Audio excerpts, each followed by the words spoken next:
In my youth, I played many a racing game, from Outrun, Sonic, F1, G-Lock, so many, Spy Hunter. Oh my gosh, played games almost every day. Loved them, and so all of these games were trying to find a way to show your speed, your acceleration, and games now have a much easier job with the graphics of today. But these old ones, man, they were fun to play. Well, we're going to talk more about acceleration in Acceleration Part 2 today.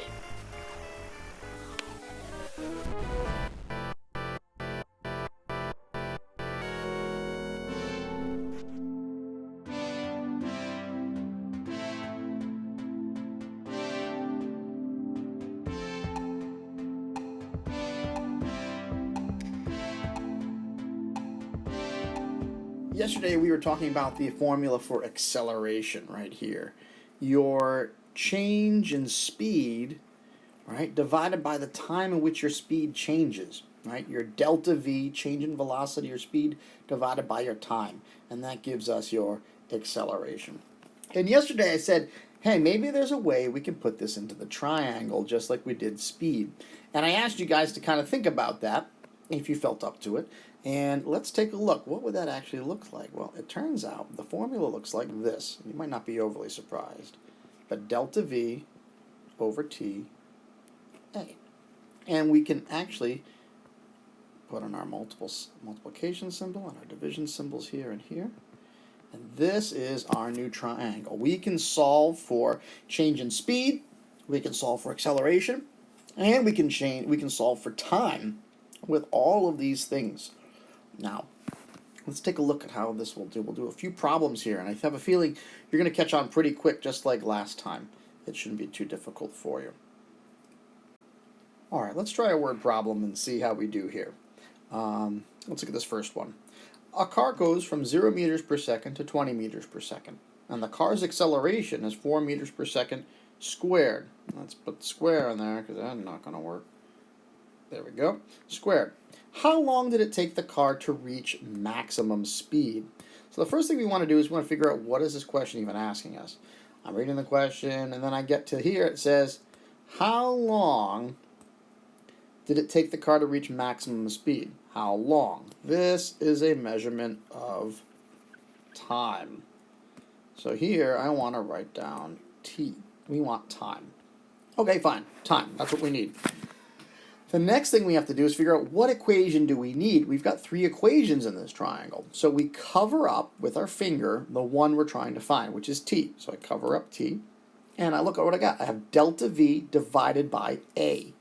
So I'm going to write that out. I'm going to write delta V divided by A. Delta V divided by A equals T. This is the new equation we're going to use here. It's a brand new equation. I'll put my T back. There we go. All right. Well, what's delta V? Well, you got to remember, delta V is the change in speed. So this is VF, the final velocity, minus the starting velocity. Okay, well, what was our final velocity? What was our starting velocity? A car goes from 0 meters per second to 20 meters per second. Well, this is our final velocity. That's what the final velocity was. This here is our VI, what we started with. So it's going to be 20 minus 0. Okay, I can do that. So 20 meters per second minus 0 meters per second. This will give us our delta V. And we're going to divide it by the acceleration, which was 4 meters per second squared.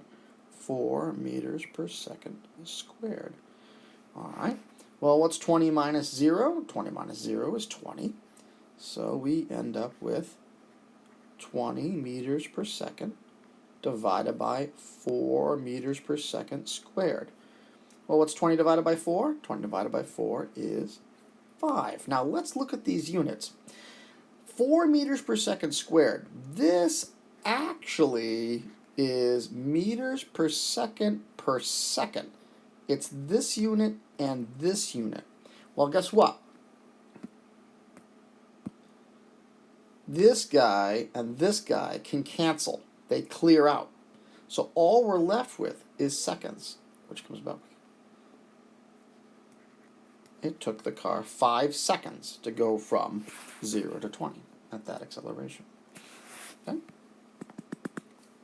We can try another experiment, another formula here. Don't worry if your head's starting to swim and there's too many equations. This is 6th grade science. We're going to try to keep it as easy as we can. But remember, these equations are models that reflect reality, so they can get complicated. But we're going to keep it simple for you. All right, last problem. An eagle soars off a cliff, gaining speed as it streaks towards the ground. It's accelerating at 15 meters per second, and its flight lasts 10 seconds. What was the eagle's change in speed? So the first thing we want to do is, what are they looking for? Well, it looks like they're looking for change in speed. So they want what we would call delta V. They want the change in speed. Fine. Let's go back to our triangle. I'm going to copy this guy here because I need him. And we're going to go down here. I'm going to paste him down here. Boom. There we go. All right. Delta V. That's what we're looking for. So we have to cover up delta V. So I cover him up. Time times acceleration. Time t times acceleration equals delta V. You see how they're next to each other like that? Times. All right. Okay, that's a pretty straightforward equation. We need to find that in the problem now. Where's time? There's time right there. T. Where's acceleration? Oh, there it is. But goodness me, look what we didn't do. We didn't square it. That's better. 15 meters per second. So now we simply put the math together. 10 seconds. All right? 10 seconds times 15 meters per second squared equals what?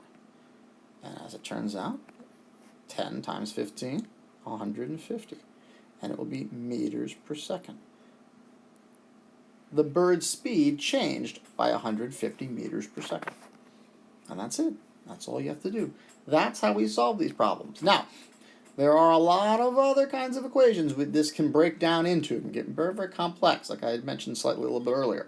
But we're not going to worry about those. We're just going to worry about finding how fast is your speed changing over a period of time. I'm going to give you guys a little worksheet. You guys can work on that. Give it a try. Remember, don't panic if you're having trouble with it. But remember this. We will be having an assessment towards the end of the week by about Thursday. So you want to make sure you're starting to understand this stuff.